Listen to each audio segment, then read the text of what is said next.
Good day everyone, I am Ana Marie Gadi. I am the one to report about the mathematics in the Western Roman Empire. Mathematical studies and discovery during the early Dark Ages in Europe were extremely limited. After the fall of Western Roman Empire and continued through the end of the 12th century has been described as the last of Romans and first of the scholastic philosophers, predating and later by many centuries, and his mathematical texts were still widely used 600 years after they were written.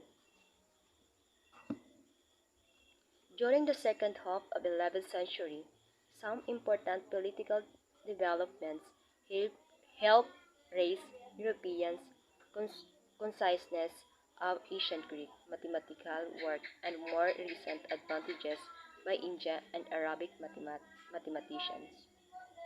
Mathematical perspective, one important consequence was dramatically increased access to the work of Arabic mathematicians and their translations of ancient Greek manuscripts. Effort to translate this manuscript into Latin to continue throughout the 12th century. The quality of this translation was uneven for several reasons.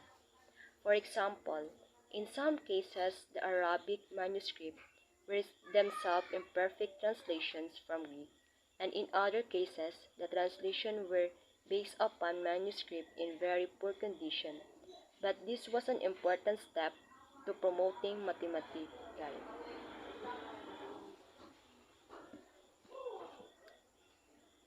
Introduction: The decline and revival of learning Fibonacci.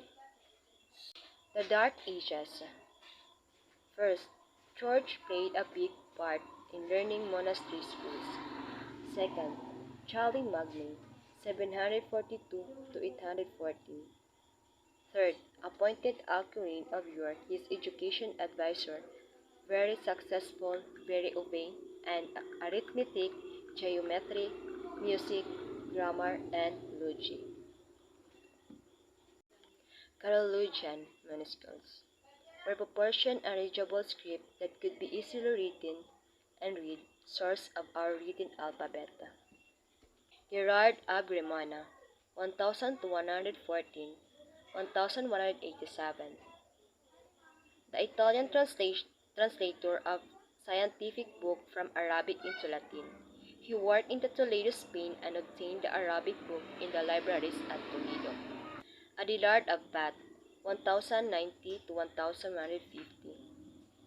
12th century English natural philosopher. He is known both for his original work and for translating many important Greek and Arabic scientific work of astrology, astronomy, philosophy, and mathematics in Latin from Arabic version, which were they introduced to Western. 6.2 The Liber Abaci and Liber Quadraturum.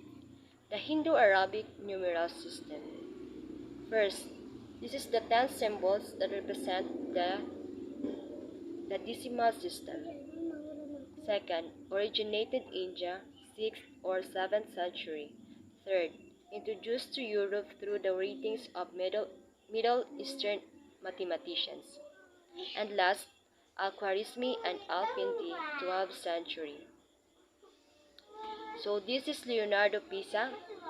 Leonardo Pisa is the greatest mathematician of the Middle Ages, better known as other name as Fibonacci, a construction of Luis Boccaccio, son of Boccaccio.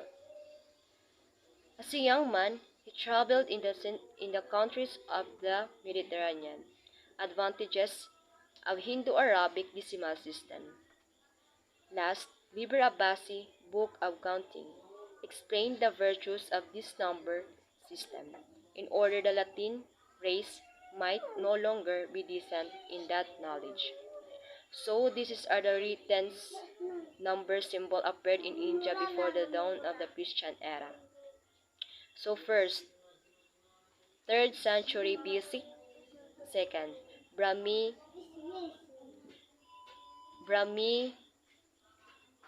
2nd century. Third is Devajari 8th century. Fourth is Western Arab Cubar, 10th century. And last is Spain, 900 to 76. Thank you. Good day everyone, I am Marjorie Trago. I am the one to continue the report and discuss about Fibonacci-Lieber Quadratorium. Fibonacci's Lieber Quadratorium. Book of Squares. Diopan Fibonacci related that he had been presented to the Emperor Frederick II and at court, and that one of Frederick's retinue, a certain John o Palermo. The Fibonacci sequence.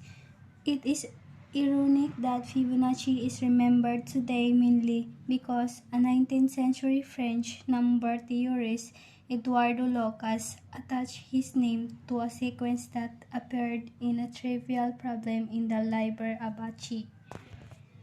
A man put one pair of rabbits in a certain place entirely surrounded by a wall.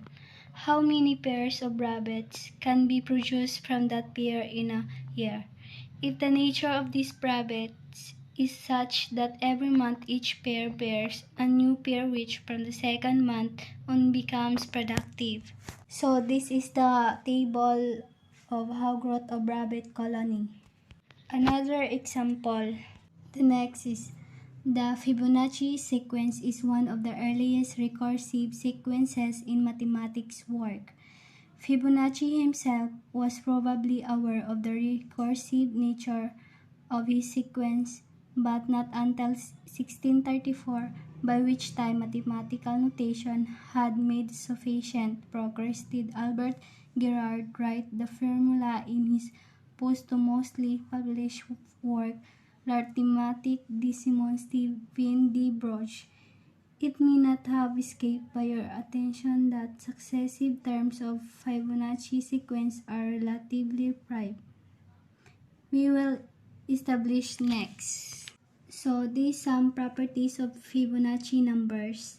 The Fibonacci numbers have numerous easily derivable properties. One of the simplest, due to Edward Locke, 1842 to 1891, is that the sum of the RST in Fibonacci numbers equals if n plus 2 equals minus 1. For instance, when we add RST and Fibonacci number together, we get 1 plus 1 plus 2 plus 3 plus 5 plus 8 plus 13 plus 21 equal 54 equal 55 minus 1, where 55 equals F10. F10, F equals 8, Fn plus 2 equals F8 plus 2 equals F10, Fn plus 2 equal minus 1, F10 minus 55 minus 1, 54 equals sum of RST8 Fibonacci sequence. The conclusion, F1, F2, F3 plus Fn equal Fn plus 2 minus F2 equals Fn plus 2 minus 1. That's all. Thank you.